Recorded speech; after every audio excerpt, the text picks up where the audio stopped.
We don't want to trigger anybody, but everybody wants to know how high could XRP go. I keep on telling folks I'm not going to rule out any high prices because I don't know how quickly this adoption could occur and how much XRP will play this role, not just by the US government, but other corporations and institutions treating it as a reserve while also using it for its utility, locking up more XRP, burning more XRP. And I said there's some scenarios where this goes to crazy prices a lot sooner than conventional wisdom would suggest. And so I want to talk, I'm going to run through my levels that I think are in the next 12 months or so.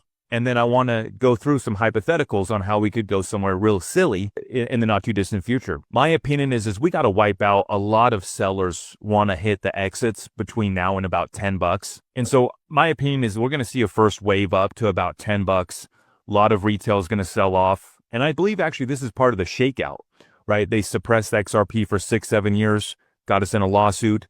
So they kept us suppressed and got people out while it was down. But now they, let this thing breathe a little bit. It goes up to $7 to $10 in the not too distant future. You're going to have a lot of people that sell off their entire bags, right? And so that's one thing that I do think that we need to get out of the way. And then I'm of the opinion that just from the ETFs, broader institutional adoption, this is what will take XRP up to about 20 or $30 by the end of this year into next year. But, you've talked about some scenarios where this goes to a lot higher prices, in the same time frame. Can you run us through some of those hypothetical scenarios and how that would be achieved? Yeah. So if, we talked about the reverse carry trade a little bit earlier and what that's going to look like. So if there is a global margin call and you need the capability to de-risk or remove unrealized losses very quickly on the back end of the stock market or in other markets, FX market included, you need some mechanism to be able to do that. And a lot of that infrastructure has already been laid out and built. If you want to go do some research and look up Project Ion, which was developed with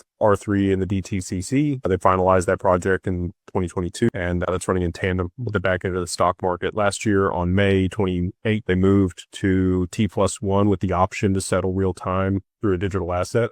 It's actually literally what it says in what was passed. But there needs to be clarity. You need regulatory clarity for whatever asset's being used, and you need enough liquidity in that asset. So there's kind of a perfect storm that could transpire for the use of XRP and to drive it to pretty high values. A lot of people talk about Swift and the adoption of, XRP in that capacity. I think if you had 10% of Swift, a $50 to $100 XRP makes a lot of sense. And that's just math, supply and demand. You got 5 trillion a day that's moving across that network. The counterparties that would be transacting there would only have so much XRP.